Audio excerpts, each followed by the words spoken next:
Hello everybody, my name is Markiplier. Yes, I have redesigned again. I'm sorry, please don't scream at me, don't be mad at me, please. This video is about how I came to make this model. So sit back, relax, and enjoy. Some time ago, I was on my phone and I saw this anime called Nyanko Days. In this anime, there's these weird little blob creatures that look like cats, but also girls, but also are very cursed on their face. I don't know what happened here, but I found it really cute. It looked really wholesome. The sizing, the proportions, everything was really adorable. And so, as a person who has an extensive history of trying to make the cutest models possible, I decided, you know what?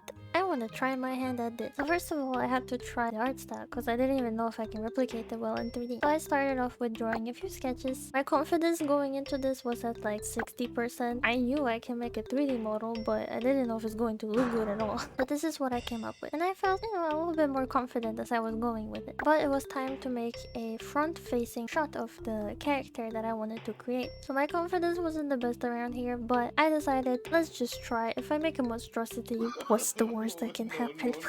And so I came up with this initial image. I thought it was cute. I mean, it's gonna be tiny, so it has to look like a little scroinkly gremlin thing. So I pulled through with it and I just started making it in 3D without thinking much of it. It wasn't anything different than when I make a standard chibi that I've made before. And the result, I honestly didn't mind at all. I made this model in 3 days. I speedrun it. This is my personal best. I've never made a model this fast. Suffice to say, I was pretty excited, okay? So let me just show you the end result. So, this was my result. A little bit jarring now, I know. I mean, you can see the basics are there. I have some floppy ears and, my tail wax per usual. But something about my face. It's really off-putting now, honestly, looking at it. At that time, I didn't think much of it. I mean, I'm supposed to be a scrunky. You came across me in real life, you just flick me off the table like a little tic-tac, But the longer I looked at it and the longer I played around with this model, like I said, the face, something about it. Then also my biggest pet peeve was my ears. I decided to just basically keep trying different things and seeing what will work best. Because, again, I had no idea where to take this. I've never made a chibi that is as short as 2 heads tall. I just thought that only bubble heads can exist in this realm of chibi, but I was wrong. Just moving things around, maybe moving it up a little bit, moving it to the side a little bit. It was literally differences of like millimeter, and I've noticed a lot changes when you do that. What ended up happening, as you can tell from my model right now, I changed a lot, okay? Something was wrong with my head shape, the facial proportions, like there was no space for a nose. And my biggest pet peeve, turns out, wasn't really my ears, it was just the neck area. For some reason, I didn't really realize it until trying all these different versions, as you're seeing, that I didn't have a neck. I'm sure there's someone out there who's gonna see it as more cute. I didn't see it as cute.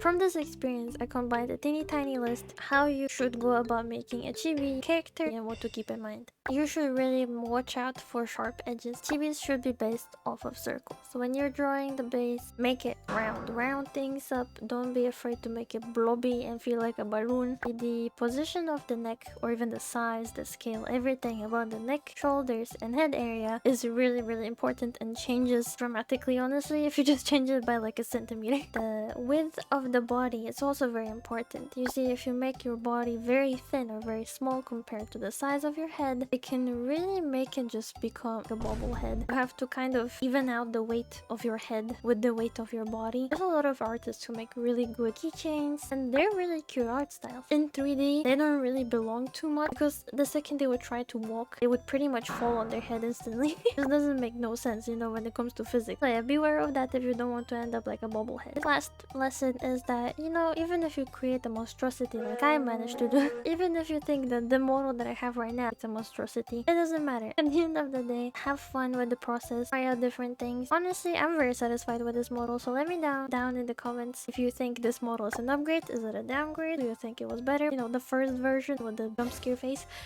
Let me know what you think in the comments, and thank you so much for watching. Bye.